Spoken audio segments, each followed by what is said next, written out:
여러분 반갑습니다. 신봉기 교수의 법푸정, 법으로 푸는 정치 풍향계입니다. 여러분 먼저 제가 여러분들께 좀 부탁 말씀을 좀 드리겠습니다. 우리 법푸정 채널의 성장을 위해서요. 우리 멤버십 가입을 좀 더 적극적으로 좀 해주시기를 부탁드리겠습니다. 하루에 한 분 정도만이라도 이렇게 들어오시면은 정말 저는 감사한 마음입니다.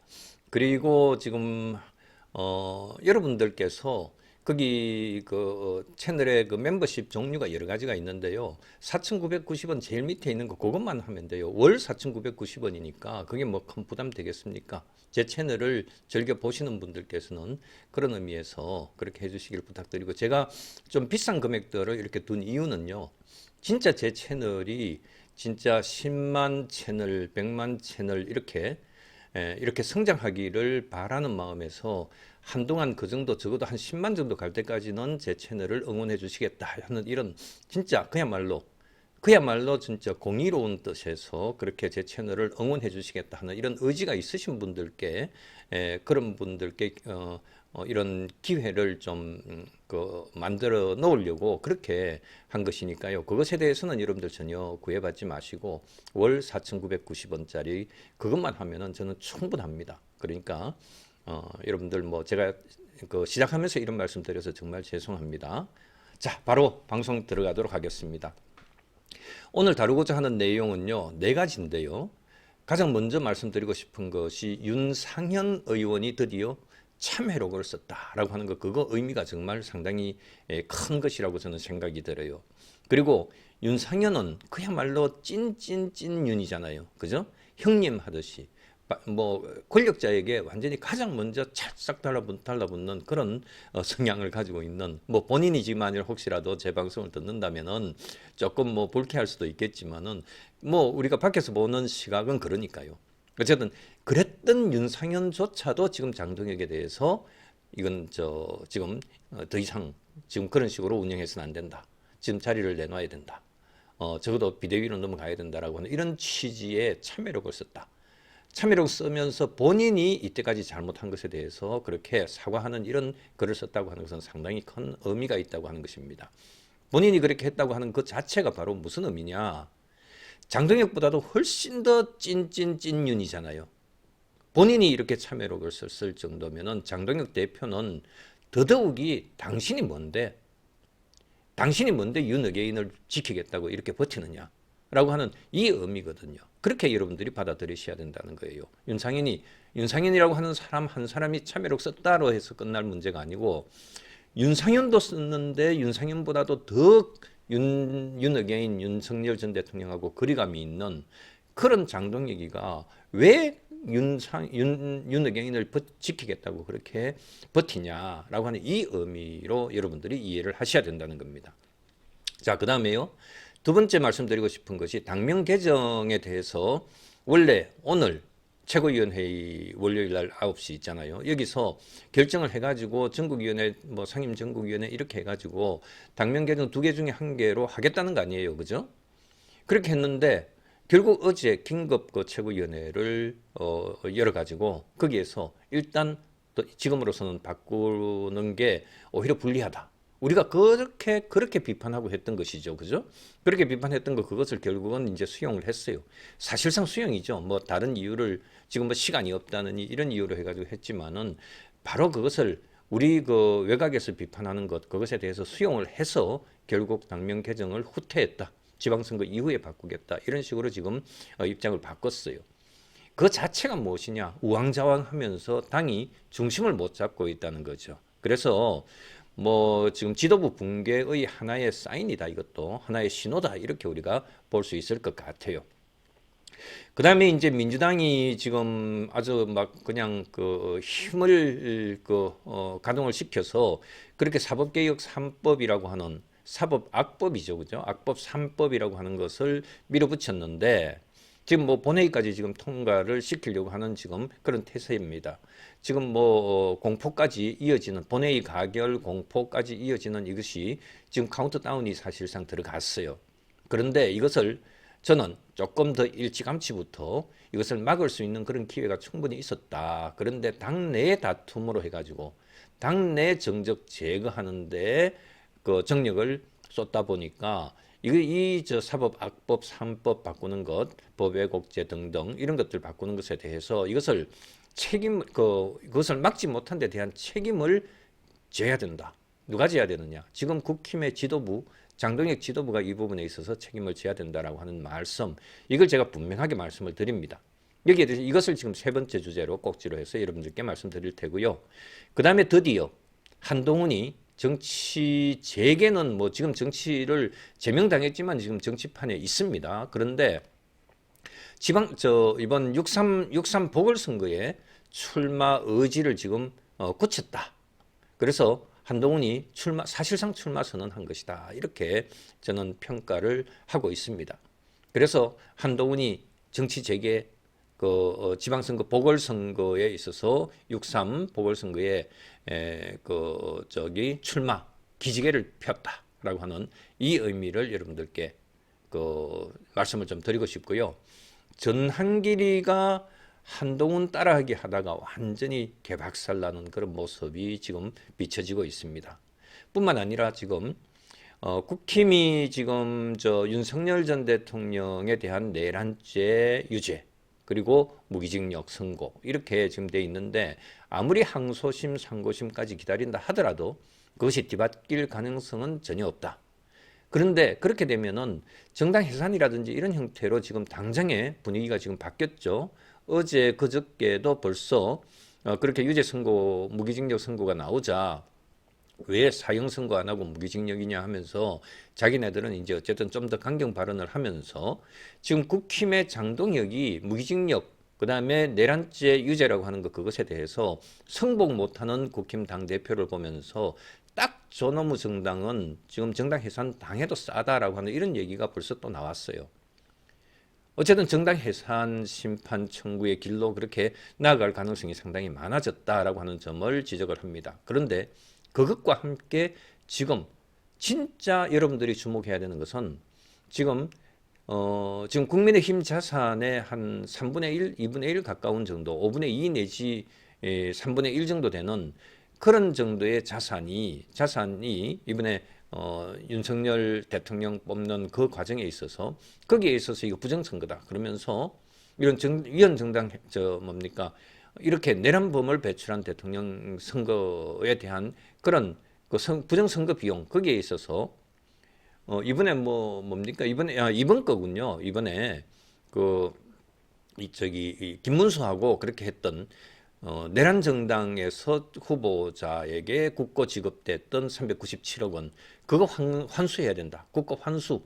이 주장을 지금 민주당에서 하고 있거든요. 만약 그렇게 하면은 국힘은 사실 존재의 의미가 없어지는 이런 상황이 벌어지게 돼요. 어떻든 그와 같은 지금 국고 397억 원 국고 환수 리스크까지 이렇게 지금 국힘은 인물 문제라기보다는 오히려 전체적으로 구조적으로 완전히 위기 상황에 처해 있다. 이렇게 말씀을 먼저 드리고 전체적으로 개관에 대한 말씀을 먼저 드렸습니다. 그래서 이렇게 이제 우리 오늘 방송 본 방송에 들어갈 수 있도록 하겠습니다.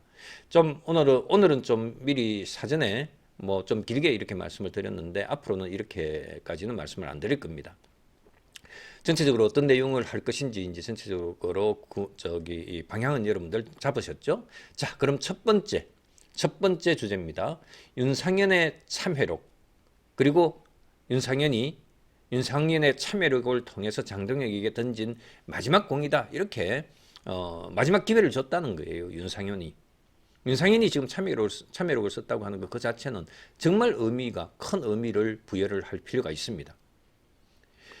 여러분 윤석열 내란범에 대한 유죄 판결 그리고 무기징역 선고 이후에 국민의힘 내부 공기가 확실하게 달라졌습니다. 그 변화의 신호탄이 바로 윤상현 의원의 참여록인데요. 페이스북에 이렇게 썼어요. 윤석열 정부 실패에 여당 중진으로서 제 책임이 큽니다.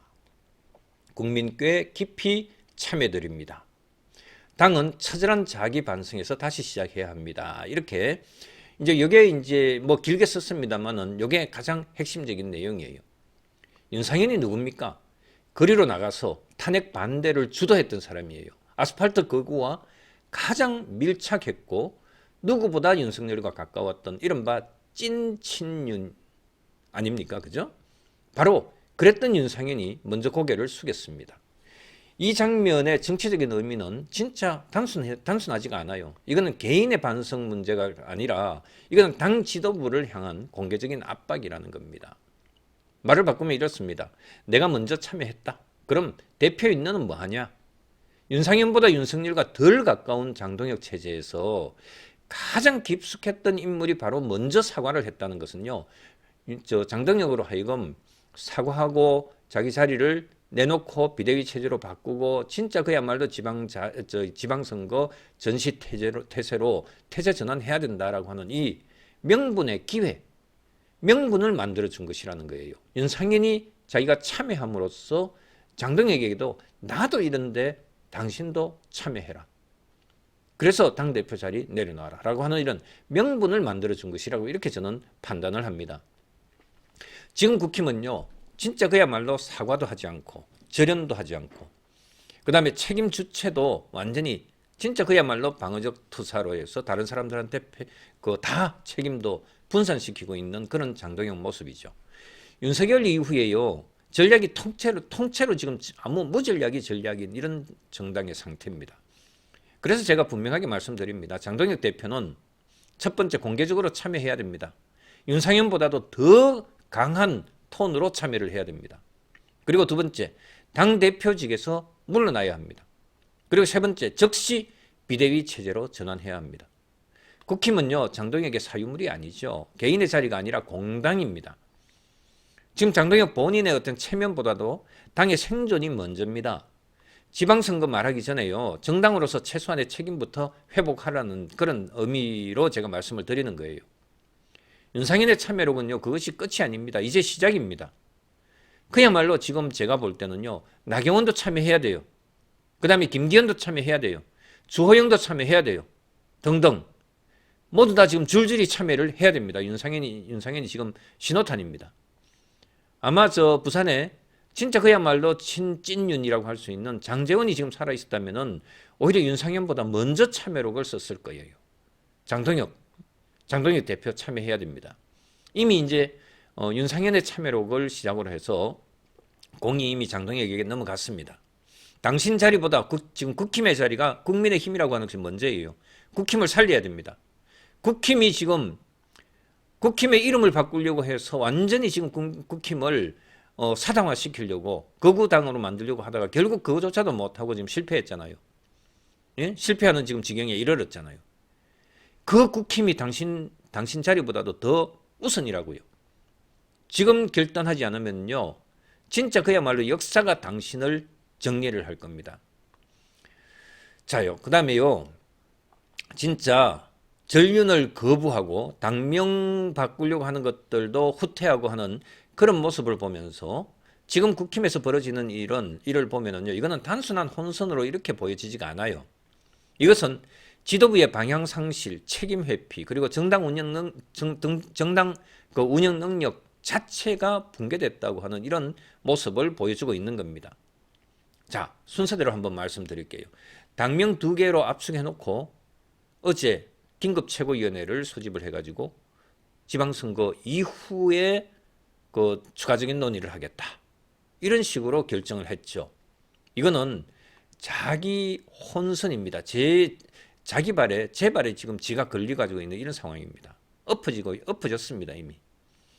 국힘 그 당명 개정 TF가 새 당명을 2개로 압축해서 최고위에 보고를 했습니다. 상징색 변경까지 뭐 검토를 했다. 상징색을요, 뭡니까? 코발트 블루인가? 뭐 이렇게 해서 민주당 색깔에 가깝게 이런 식으로 해서 푸른빛 나는 속으로 이렇게 당명까지도 당 상징색까지도 지금 바꾸는 이런 방향으로 보고를 했다는 거예요. 결국 이게 사쿠라라고 하는 것이 이 장동혁 지도부가 사쿠라라고 하는 것이 판명이 된 건 아닙니까? 그렇게 이제 하고 중앙당사 간판은 이미 내렸죠. 이미 내렸습니다. 아니 당명이 바뀌면 그때 바꿔도 되잖아요. 왜 그걸 미리부터 떼냅니까? 중앙당사 그 간판을. 또 다시 지금 붙여야 되잖아요. 돈 들여가지고. 뭐 하는 짓입니까 도대체? 지도부는 마치 큰 결단을 내릴 것처럼 분위기를 만들었잖아요. 그런데 어제 22일 날요. 일요일에 긴급 비공개 최고위원회를 열더니 결론이 뭡니까? 6.3 지방선거 이후로 미루겠다. 이게 정치입니까? 도대체? 몇 주 동안 당을 흔들어 놓고 두 개로 압축했다고 이렇게 홍보까지 해놓고 이제 와서 시간이 촉박하다. 그거 몰랐습니까? 유권자가 헷갈릴 수 있다. 아니 이런 사실 몰랐습니까? 그 다음에 지방선거 이거 다 고치고 막 심지어는 공문서까지 다 바꿔야 되잖아요. 컴퓨터 그 무슨 이런 것들까지 모두 다 바꿔야 돼. 그러니까 이게 비용이 크다는 이유를 댑니다. 고성국이는 장사 좀 해먹으려고 하다가 완전히 그냥 어댔네요. 그러고 보니. 제가 정확히 이 표현, 그러니까 이제 와서 시간이 촉박하다, 유권자가 헷갈릴 수 있다, 비용이 크다, 이렇게 이유를 대는데 이 의미가 뭐냐? 다른 말로 표현하면은요, 장동혁 지도부, 장동혁 최고위원회. 우리의 판단이 틀렸습니다. 그러나 책임은 지지 않겠습니다. 이 말이거든요. 이게 이따위 짓이 어디, 이게 진짜 그냥 넘어갈 일입니까? 이건 전략 조정하는 것도 아니고 태세 전환하는 것도 아니에요. 진짜 줏대도 없는 그런 후퇴하는 거죠. 간판도 못 정하는 지도부가 당의 노선을 정할 수 있겠습니까? 노선도 못 정하는 지도부가 선거를 지휘할 수는 있겠습니까? 지금 국힘은요, 리더십이 아니라 관리 실패 상태로 들어갔어요. 예? 아니, 정상적인 리더십, 그거조차도 지금 의심을 받는데, 그렇다면 단순한 당 관리자는 돼야 될 거 아니에요. 근데 당 관리하는 거 그 자체도 지금 할 만한 능력이 없어졌다는 거예요. 그러면은 그냥 단순한 행정 그 당 대표로 해서 관리하는 능력 자체도 지금 상실했으니까, 그러면은 지금 진짜 장동혁 지도부 존재의 의미가 없어요. 그 자리에서 내려와야 돼요. 제가 진짜 피를 토하면서 지금 이렇게 얘기를 합니다. 그런데요, 여러분들, 당명이 본질 아니죠. 당명이 본질 아니죠. 당명은요, 진짜 표면적으로 드러난 겁니다. 진짜 문제는요, 장동혁 대표의 윤어게인 세력, 윤전통하고 절연하는 것. 절연하는 것을 장동혁 대표가 거부하고 있는 것. 이게 그야말로 진짜 국힘의 문제입니다. 윤석열 1심에서 무기징역 선고됐죠. 보수정당 지도부라면 최소한 사법부 판단을 존중하는 태도를 보였어야 합니다. 그런데 장 대표는 뭐라고 했습니까? 판결을 양심의 흔적, 직위원 재판부에 대해서 양심의 흔적 어쩌고저쩌고 하면서 못 믿겠다 그러면서 폄훼했고, 절연 요구에 대해서 갈라치기라 그러면서 절연 요구하는 당내 인사들에 대해서 그 사람들이 당신들이 잘려야 될 사람들이다. 이런 식으로 당신들이 절연 당할 사람들이다. 이런 식으로 몰아세웠잖아요.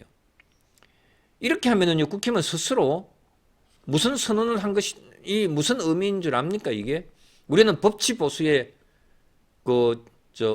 입장을 포기하겠다. 보수 정당이 사법부 판단을 존중하지 않으면은 보수 정당의 가장 핵심적인 키워드는 법치입니다.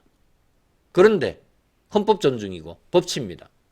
그런데 보수 정당이요, 사법부 판단을 존중하지 않으면 남는 게 뭡니까? 마음에 들면 존중하고 마음에 안 들면 불복하겠다. 그게 보수입니까? 극단 정치의 그런 문법을 취하고 있는 거죠. 채택하고 있는 거죠. 그러니까 중도가 빠져나가고 수도권이 지금 엉망진창이고 청년층은 아예 국힘에 대해서 쳐다보지도 않습니다. 등 돌리고 있습니다. 엊그제 이번 주는 이제 설 연휴가 있어가지고 한국갤럽 지지율, 그다음에 NBS 이런 것들 지지율 조사가 안 나왔는데요. 바로 직전에 지난주에 있었던 설 바로 직전에 있었던 한국갤럽 지지율이요. 국힘 지지율이 22%, 그다음에 더불어민주당이 44%, 딱 절반이었잖아요.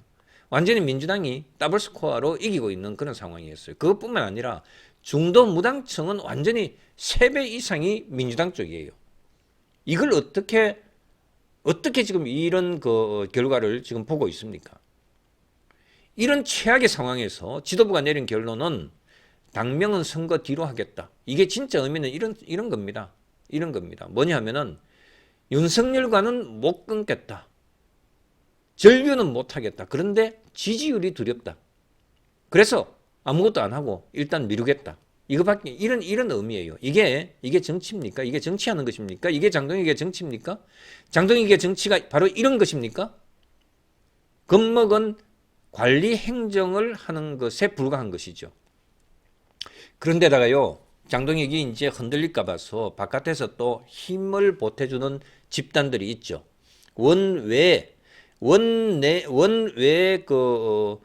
장동혁 비판 뭐 27명인가 24명인가 이렇게 공동 성명을 하니까, 비판 성명을 하니까 또 친장 윤의개인 쪽에 붙어가지고 그렇게 공천받겠다 이렇게 하는 원외 71명의 또 장동혁 옹호 세력들이 성명문을 또 발표를 했어요. 바로 이것이, 이 사람들이 이렇게 충성을 보이는 이런 성명문을 쪽수 71명으로 해가지고는 이렇게 해서, 그렇게 한다고 해서 이게 국힘이 살아납니까? 오히려 뒷발질, 헛발질 하는 거죠. 장동혁 사퇴를 요구했던 25명입니까? 원외 당협, 거기에 맞서서 원외 당협위원장 71명이 장동혁 대표의 정당성을 흔들지 말라는 이런 성명을 냈어요. 그 성명을 보면은요, 비판 세력을 향해서 당을 떠나라, 115만 당원 이름으로 행동하겠다, 이런 표현이 지금 그 안에 들어가 있어요. 그런데 핵심적인 질문에는 답을 안 하고 있습니다. 왜 전륜을 거부하느냐? 여기에 대해서 그러면 이유를 달아야죠. 왜 전륜을 안 하느냐? 왜 판결, 무기징역 판결, 그 다음에 내란죄 유죄, 왜 이 판결에 대해서 존중하지 않느냐? 왜 지지율이 이렇게 꼬라박아서 이렇게 붕괴되고 있느냐? 왜 선거 필패론이 계속 지금 확산되고 있느냐? 이런 질문에 대해서 답변을 하면서 우리 말이 맞다, 그렇기 때문에 지금 장동혁을 당대표로 해서 흔들지 말고 이렇게 가야 된다. 그래야지 국민들이 이해를 하는 거 아니에요. 그래야지 당원들이 이해를 하고, 그래야지 보수 국민들이 이해를 하는 것 아닙니까? 그렇게 하지 않고 그냥 무조건 장동혁만 흔들지 마라, 장동혁 흔드는 배신자들은 떠나라, 이게 뭡니까 도대체? 정신 멀쩡하면은 이런 소리 못하죠. 진짜 불편해요, 이런 얘기를 들으면서. 이런 질문들에는 침묵하면서요, 대신 비판자들만 지금 거꾸로 공격하죠. 그냥 세대결 하는 것이나 마찬가지야. 쟤들이 25명인가 뭐 24명인가 27명인가 이렇게 한 것에 대해서 우리는 더 많은 사람으로 해가지고는 쟤들을 공격하자. 그렇게 해서 지금 국힘에서 원외 당협위원장들은 오히려 더 많은 쪽수가 장동혁을 지키고 있다, 이런 모습을 보여주려고 하는데, 왜 그러면은 장동혁을 지키려고 하는 이유를 왜 답을 안 합니까? 왜 설득력 있게 답을 못 해줍니까? 답을 하라고요. 설명을 하라고요. 해명을 하라고. 그러면은 그것을 가지고 당신들이 맞네, 당신들 말이 맞네 해서 남아있을 수도 있고 바꿀 수도 있고 그런 거 아닙니까? 당원 지금 뭐 70몇만 명이었는데 지금 막 한 30만 명, 40만 명 지금 계속 늘리고 있죠. 지금 115만 명. 이거 모두 다 지금 자기들 사람으로 해가지고 거구 인물들 해서 계속 지금 적극적으로 지금 당원 가입하게 만들어가지고 지금 115만 명?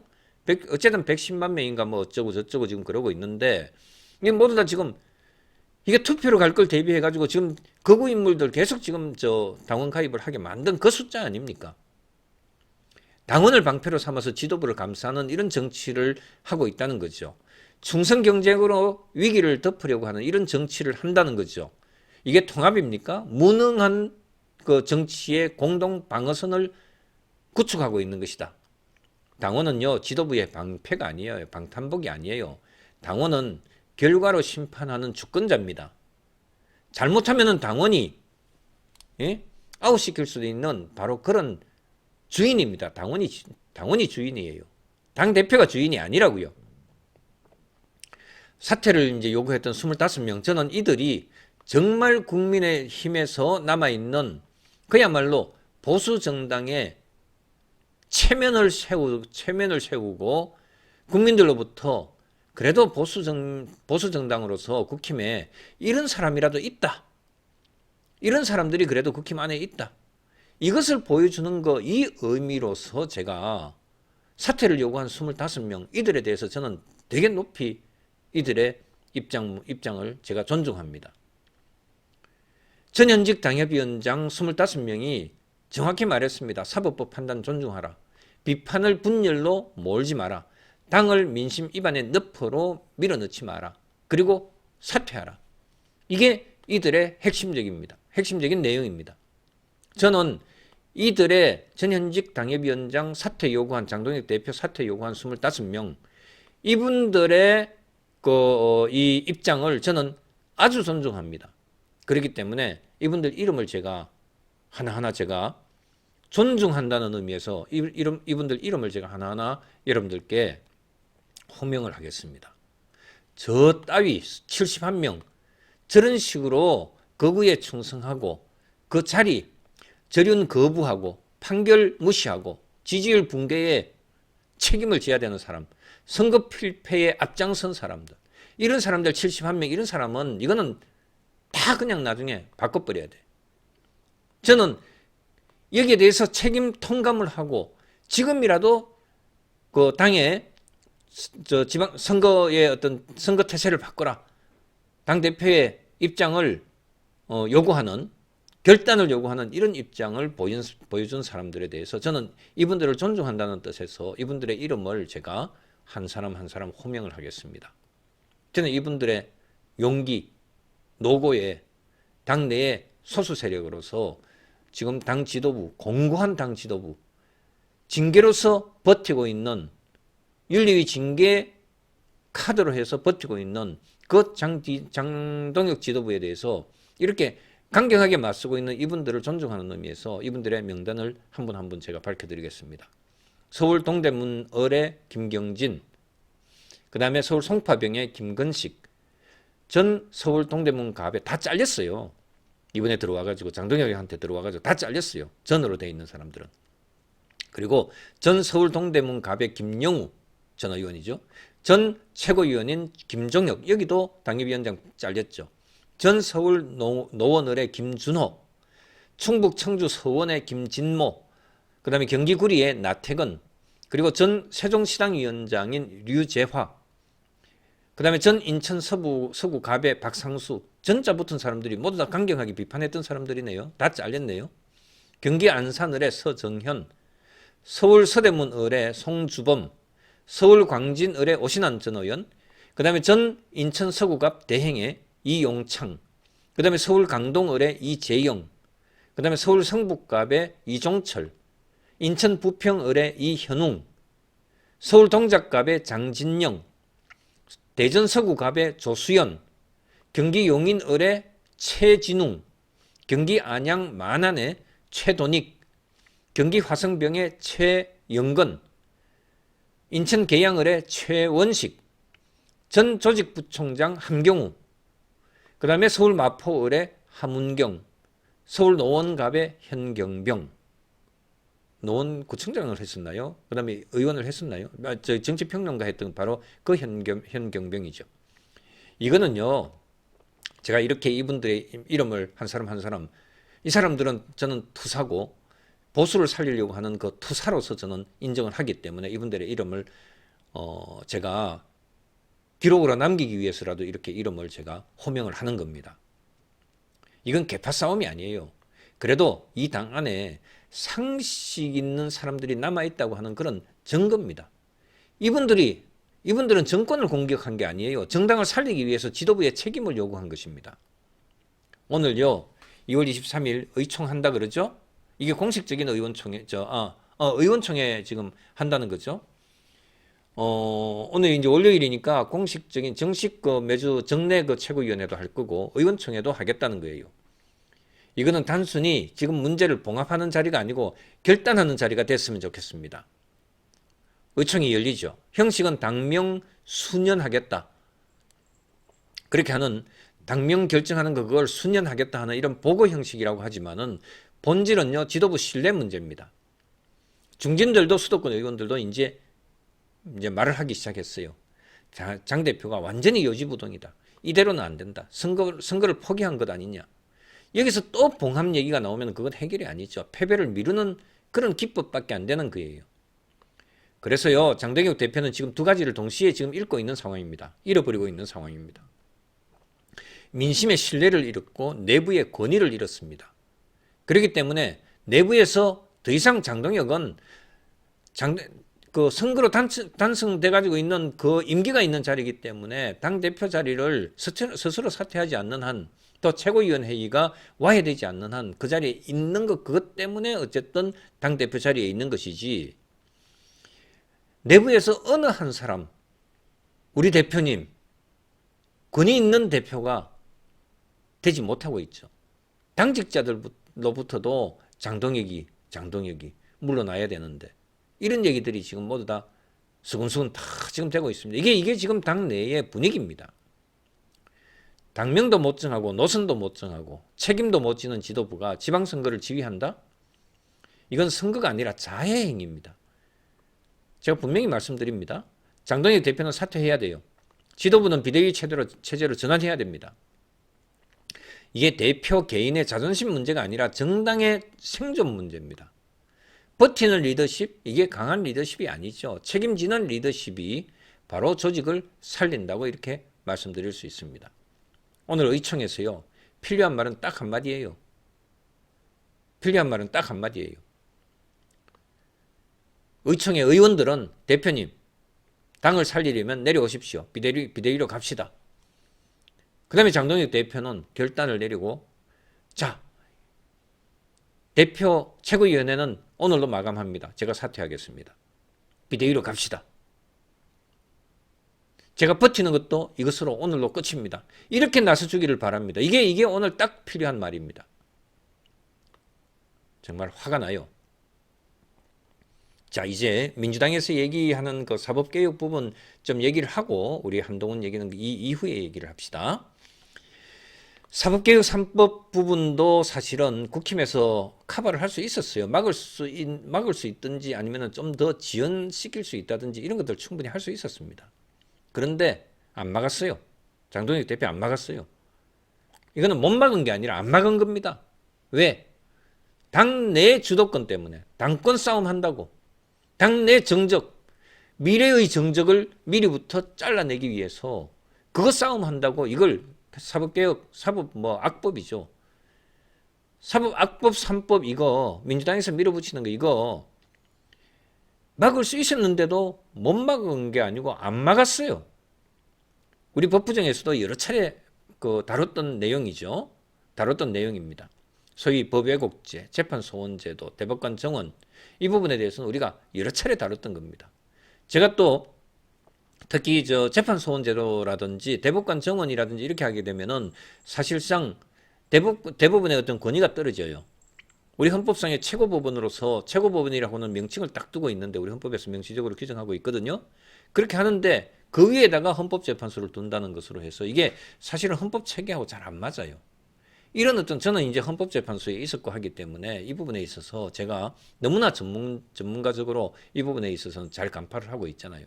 그래서 저는 이미 재판소원제도 대법관 정원 문제로 해서 대법원이 사실상 헌재 밑에 들어가는 이런 격이 되는 독일하고 우리하고 헌법 자체가 다르거든요. 독일은 사법부 위에 제일 먼저 나오는 조문이 연방헌법재판소입니다. 그리고 대법원입니다. 그리고 대법원도 5개로 쪼개놨어요. 여러분들 제가 전부터 계속 여러분들 저하고 같이 이렇게 공부를 해왔던 분들, 우리 법부정 공부했던 분들은 여러분들 아실 거예요. 소위 분데스 게리히츠호프라고 하는 베개하라고 하는 거, 그게 이제 연방 통상법원이라고 하는 거예요. 그 다음에 연방 행정법원, 분데스 페어발퉁스게리히트. 그 다음에 연방 사회법원, 연방 분데스 조치알게리히트. 그 다음에 분데스 노동법원, 분데스 아르바이츠게리히트. 그 다음에 재정, 예산 이런 것들 분데스 피난츠게리히트. 이렇게 해서 5개 대법원이 있어요. 대법원이 5개로 독일에서는 나눠놨어요. 각 대법원 5개마다 대법관들이 거기에 100명 이상씩 있습니다. 그렇게 돼가지고 있기 때문에 그 중에 조금 숫자가 적기도 해요. 그렇게 하는데 어쨌든 평균 100명 정도 이렇게 지금 돼가지고 있는데 이게 이제 이렇게 대법원을 만들어 놓으니까 그 위에 연방헌법재판소로 해서 이렇게 필요합니다. 왜냐하면 대법원끼리도 분야별로 대법원끼리도 법리가 다른 어떤 법리가 적용되고 이렇게 하면은 법 해석의 통일성을 위해서 연방헌법재판소가 거기서는 법 해석 통일 권한도 있거든요.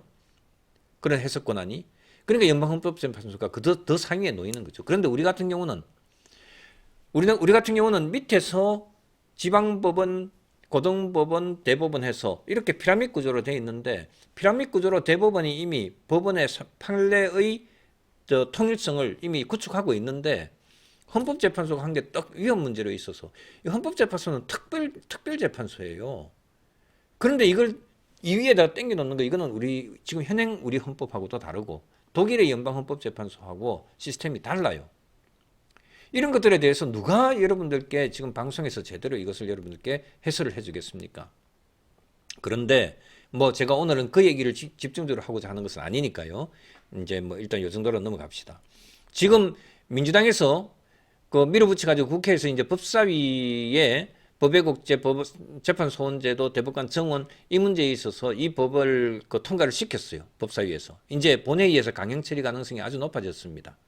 그래서 이미 제가 이 부분에 있어서 여러 번 제가 말씀을 드린 바 있지만은 이제 진짜 그야말로 초읽기 들어간 이런 이제 상황이기 때문에 좀 더 구체적으로 제가 여러분들께 말씀을 좀 드리고자 하는 겁니다. 좀 더 정확하게 여러분들께 지금 현재 바로 이 3법, 더불어민주당이 지금 밀어붙이고 있는 이 3법에 대해서 현재 위치와 또 이것의 의미에 대해서 좀 더 정확하게 말씀을 좀 드리려고 합니다.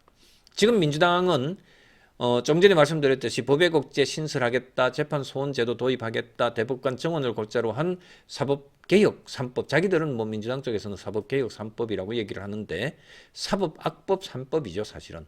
사법 완전히 흔들어 놓는 이런 사법 혼선을 처리하는 3법입니다. 법사위 원안 그대로 본회의에 올리기로 당론을 확정했어요. 그 다음에 여기에다가 중대범죄수사청, 중수청, 그 다음에 공소청 이거 설치를 하는 검찰개혁안도 정부 수정안을 채택을 했습니다. 이미 이제 본회의에 법사위에 통과만 시키고 본회의에다가 회부하면 이것도 또 통과돼. 중수청, 공소청 이것도 이제 통과가 돼요. 예? 그 다음에 절차적으로도 이미 사실 절차적으로는 이제 이미 뭐 레일이 다 깔렸어요. 쫙 일사천리로 그냥 달리면 돼. 아무리 야당 반대가 있더라도 이미 숫자로 해서 야당이 밀어붙여서 이것을 막을 수 있는 이런 구조 더 이상 아니죠. 이미 끝났어요. 자, 그러면은 어떤 내용인지 정확하게 다시 여러분들 기억 한번 되새겨 보십시오. 법외국제, 판사, 검사, 수사기관 종사자, 수사관들이 법을 의도적으로 잘못 적용하거나 증거 없이 범죄를 인정하면은 최대 10년의 징역까지, 10년 이하 징역까지 처할 수 있도록 하는 이런 형법 개정안입니다. 문제는 기준이 정확하게 지나치게 모호하다는 거예요. 법을 의도적으로 잘못 적용하거나 증거 없이 범죄를 인정한다. 도대체 의도, 왜곡 이게 의미가 너무나 추상적이죠. 그렇기 때문에 이것은 위헌성 논란이 상당히 있을 수가 있어요. 형벌법계의 명확성 원칙, 예? 형벌법계에 있어서 명확성 원칙, 소위 제형법정주의에 반할 수 있습니다.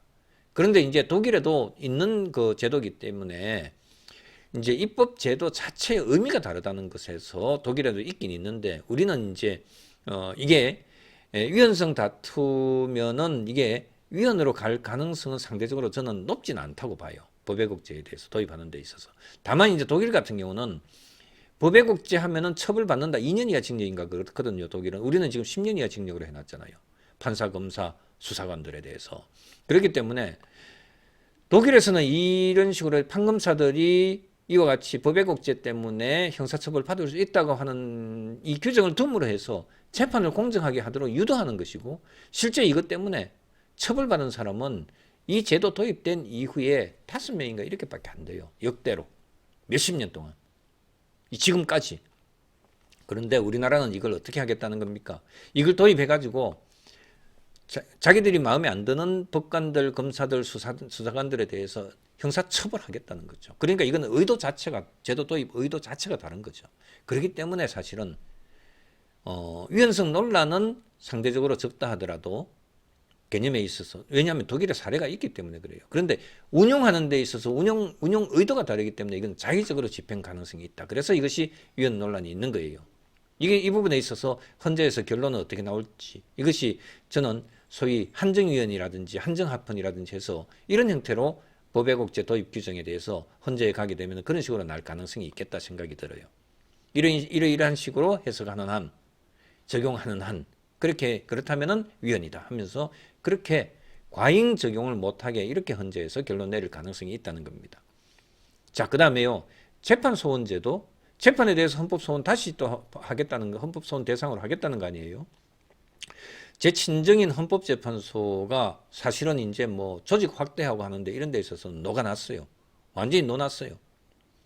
거기에 뭐 연구관들 지금 2배, 3배 늘려야 돼. 나도 다시 헌재에 들어가서 지금 뭐 사이드에서라도 이렇게 외곽에서라도 또 거기에 뭐 좀 도와주고 그렇게 할까? 이미 나이가 이제 너무 넘어서 못합니다만은. 자, 재판소원 제도는요, 법원 재판 자체를 헌법소원 대상으로 삼겠다는 그런 제도죠. 사실상 모든 판결이 다시 헌법심사의 대상이 되는 구조고, 그렇기 때문에 사법체계의 최종성과 안정성을 크게 흔들 수 있다는 이런 지적을 받고 있습니다. 그러나 이제 헌재에서 사전 그 필터 기능, 필터 펑지온이라고 해서 사전에 모든 재판이 그냥 다 사심제로 되는 것은 아니다. 잘라가지고 재판 중에서 진짜 위헌 논란이 있겠다. 법 적용 잘못했다. 이런 판단, 그것이 법원에서 걸러지지 않은 사건들이 있으면 선별적으로 그 헌법소원 대상으로 삼겠다. 이 의도로 해서 헌법재판소에는 이건 환영하는데 실제로는 이게 오히려 이게 악용될 소지가 많아요. 우리 사회에는 이거는 정말 오히려 진짜 일반 국민으로서는 오히려 기대 심리만 주면서 결국 마지막에 가서 또 패소당하는 이런 이제 결과를 가지고 올 수 있기 때문에 이거는 저는 바람직하다고 생각하지 않아요. 지금도 예외적으로 재판에 대한 헌법 소원 인정하는 이런 예외적인 케이스가 헌재에서 법리로서 개발을 해놓고 있거든요. 이 정도만 해도 충분하다 저는 생각을 해요. 사실은.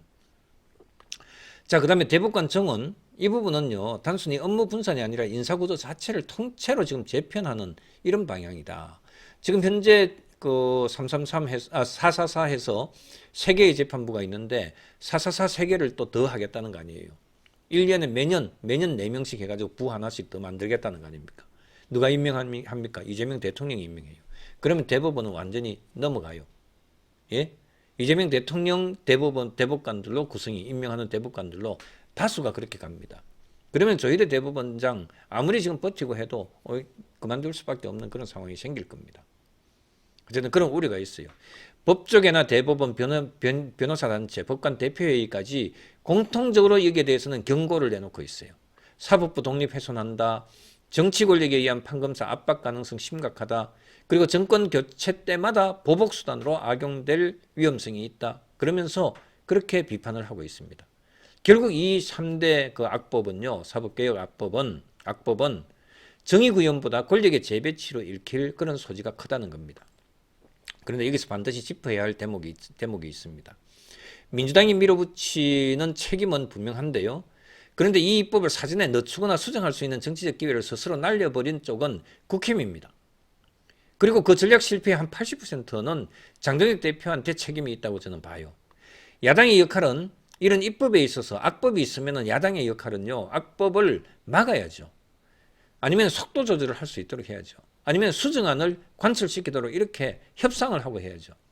다른 것하고 패키지 협상을 한다든지 이렇게 해야 되죠. 아니면은 필리버스터를 제대로 해가지고 이용해가지고 그렇게 해야 되죠. 통과하는데 다른 것하고 엮어가지고 그렇게 해서 시간 벌기에 들어가든지 수정하게 하든지 이런 식으로 그런 기법을 써야 되는 거죠. 그런데 장동혁 체제는 그 모든 카드를 접고 어떻게 해서 뭘 했습니까? 당내 정적 제거, 단식 정치, 당권 장악, 대표 임기 관철에만 몰두하면서 협상력을 소진했고, 그리고 또 그 사이에 법안은 법사위를 통과해서 본회의 직행 이게 선로에 레일에 지금 올라탔습니다. 이제 일사천리로 가는 거예요.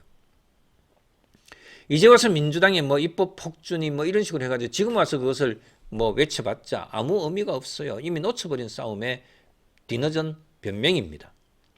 더 비겁한 거는요, 공동 책임 운운하면서 책임을 흩어리는 태도죠.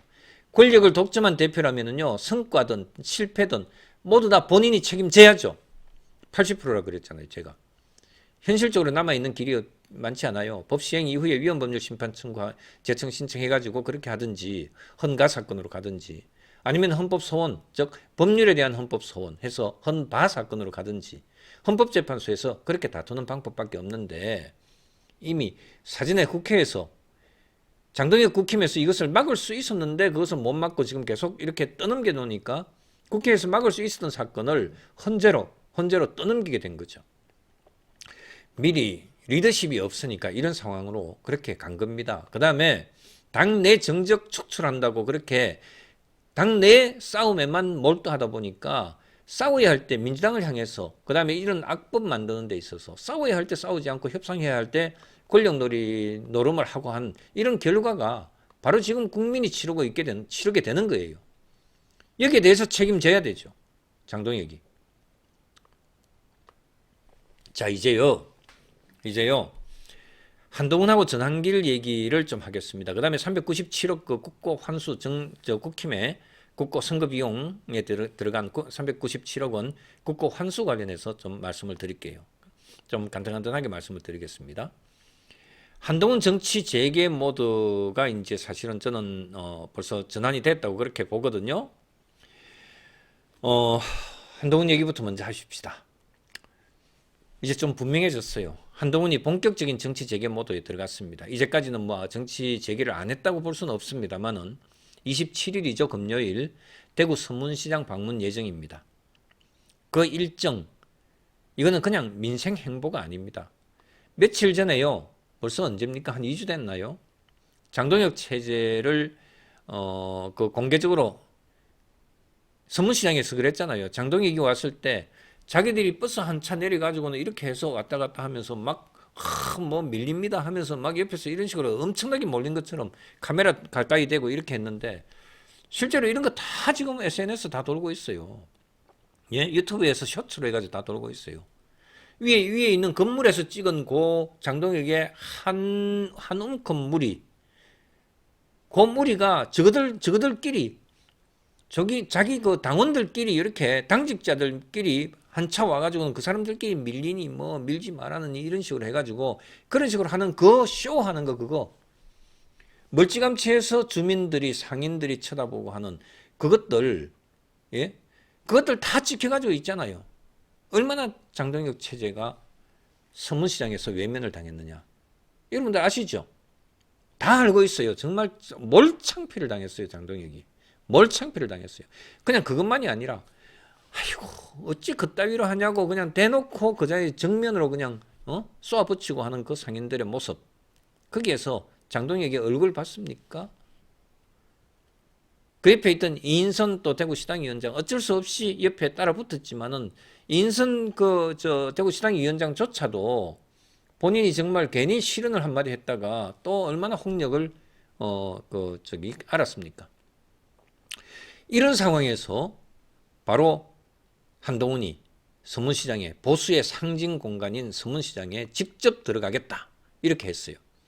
이게 메시지입니다. 이제 한동훈이 움직인다. 현장으로 들어간다. 6.3 보궐선거를 향해서 기지개를 켠다. 정치에서 동선은 곧 의사표시거든요. 서문시장은 바로 TK 민심의 바로미터죠. 그 TK 민심의 바로미터인 서문시장에서조차도 내가 이렇게 무시당할까 하고 거기는 그래도 적어도 여당의 대표니까 그래도 거기서는 환영받겠지 하고 갔는데 완전히 거기서 엄청난 충격을 받았을 거예요. 장동혁이는. 그런데 이제 한동훈은 어떤 모습인지 한번 봅시다. 물론 이제 한동훈 지지자들도 많이 모이겠죠. 바글바글 하겠죠. 발이 그냥 밟힐 정도로 그렇게 바글바글 할 거예요. 서문시장으로 간다는 그 자체는요, 출마 가능성을 열어둔 상태에서 지지층의 온도를 직접 재보겠다라고 하는 이런 뜻입니다. 이제 한동훈이 그렇게 제명당한 이후에 관망하는 것은 끝났고 실행의 국면으로 들어갔다. 이렇게 저는 봅니다. 그래서 제가 오늘 한동훈이 본격적으로 이번에 보궐선거 출마 사실상 선언한 것이다. 이렇게 제가 오늘 판단을 했습니다. 자, 그 다음에 두 번째요. 전한길이가 참 웃기죠.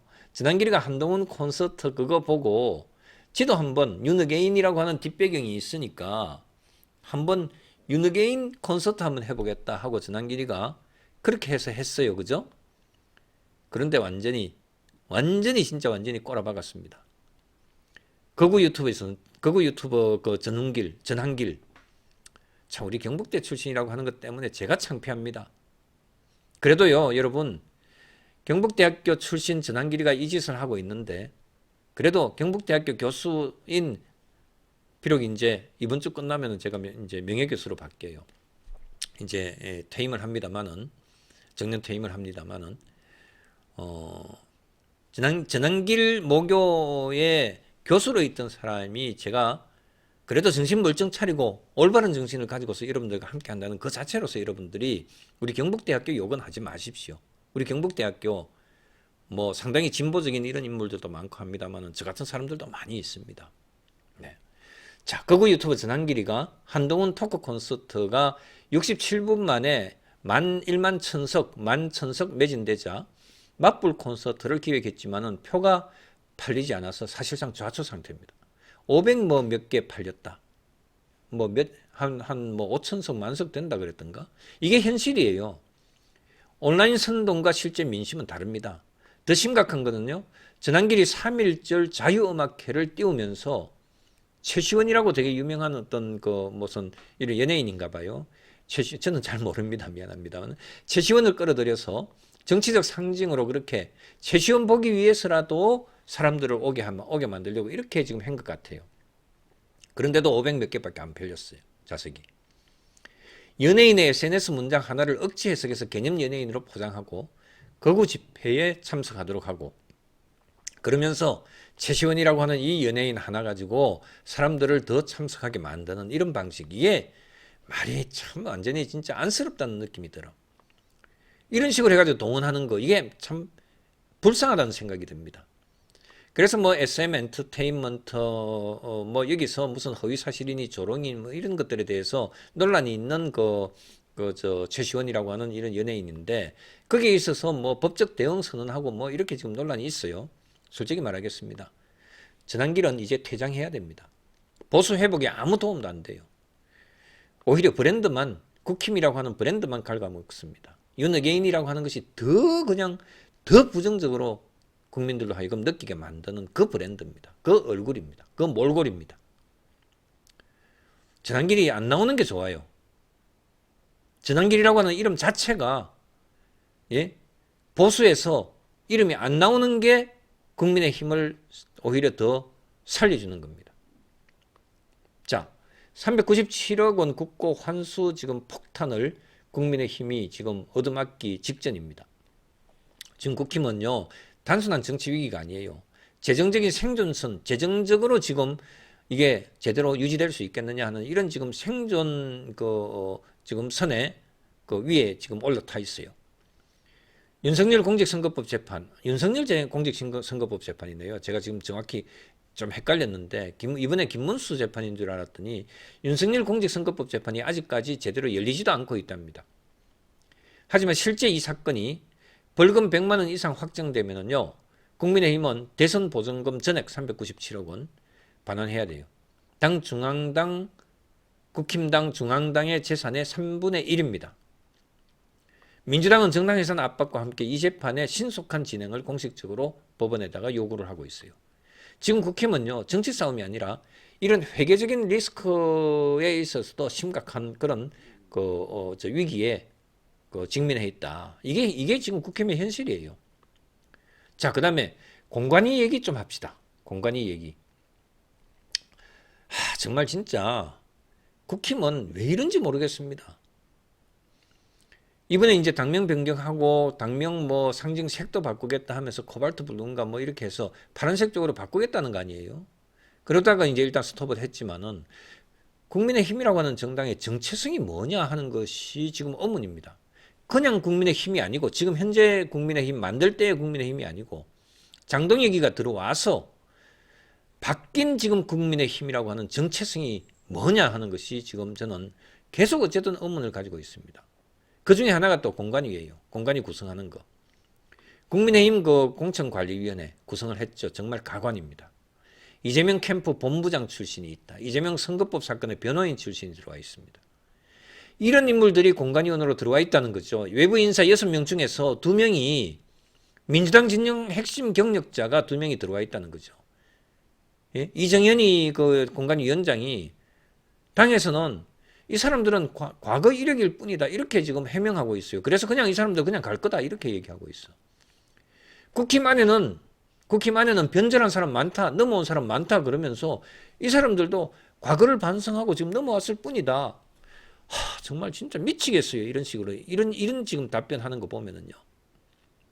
저는 완전히 기가 차요. 뒤로 완전히 이런 얘기하는 거 보고 이런 답변하는 거 보고 제가 진짜 뒤로 넘어졌습니다. 이 사람들의 이력은 조금 전에 얘기했죠. 이재명 캠프의 무슨 본부장 출신이고 실제로 활동했어요. 본부장으로서. 그다음에 이재명 선거법 사건의 변호인 출신. 이런 사람을 다른 것도 아니고 다른 무슨 저기 당의 무슨 뭐 부위원장이니 뭐니 이런 거 자리 주는 것도 아니고 공천을 관리하는 공관위원을 6명, 외부 인사 6명 중에 2명이면 엄청난 비중이거든요. 이 사람들을 지금 여기에다가 자리를 줬다고 하는 거 바로 자르세요. 바로 자르라고요. 이런 사람. 도대체 뭐 하는 겁니까? 이정현 당신도 지금 민주당 출신 아닙니까 원래? 옛날에는 말이야. 이런 사람을 그냥 과거 이력일 뿐이라 그러면서 그대로 그냥 공관위원장으로 그냥 두겠다? 통합이 아니죠. 이게 통합입니까? 이게 혁신입니까? 또 혁신도 아닙니다. 정체성이 붕괴됐어요. 국힘당에서 싸워본 사람도 아니고 싸워왔던 사람도 아니고 공천권은 뭐 아무나 행사해도 되는 그런 겁니까? 아무나 국힘의 공천권 행사해도 된다는 이런 메시지를 지금 주는 것이나 마찬가지예요. 진짜 완전히 기가 찹니다.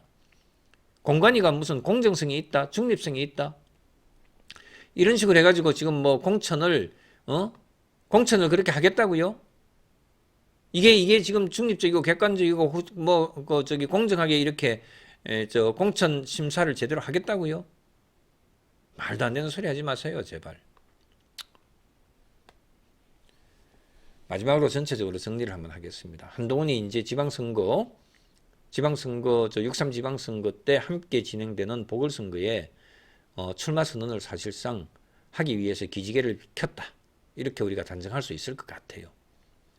사실 이번이 아니면은 보궐선거는 내년 4월이 보궐선거가 되기 때문에 좀 길기는 해요. 저는 10월 보궐선거가 2020년에 법이 바뀌는 걸 제가 정확하게 간파를 못하고 제가 여러분들께 한 지지난주인가 그렇게 했을 때는 10월 보궐선거도 아직 시간이 있으니까 시간을 이번에 너무 조급하게 하지 말자 이렇게 말씀드렸던 거 제가 사과 말씀을 드린 바가 있습니다. 사실 그런데 이제 만일 이번에 안 나가면은 내년 4월이기 때문에 내년 4월 보궐선거이기 때문에 사실은 좀 너무 멀긴 해요. 그때까지 자기의 몸집을 계속 키우고 존재감을 높이고 하는 거 그게 사실은 되게 버겁거든요. 그래서 이번에 출마하는 게 맞을 것 같아요.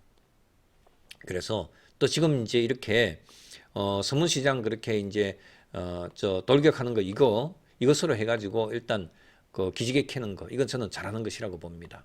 그리고 현장 체감을 하면서 그렇게 해서 6.3 보궐선거에 나서야 돼요. 그 다음에 전환길이 윤핵인이 진짜 한 줌 그 모래 그밖에 안 된다라고 하는 것을 본인 스스로 보여줬어요. 그죠? 국힘의 397억 원 국고 환수라고 하는 이런 위기 속에 재정적인 위기 속에 지금 국힘이 부딪혀 있다. 부닥쳐 있다. 그 다음에 공관위원회는 진짜 그야말로 오합지졸로 꾸려져서 당의 얼굴을 더 흐리고 있다. 진짜 완전히 국힘은 확장은 없고 축소 지향적이다. 쇄신은 없고 봉합만 하고 있다. 이게 공공정당이냐 아니면 이미 사유화된 그런 그 국힘의 플랫폼이냐.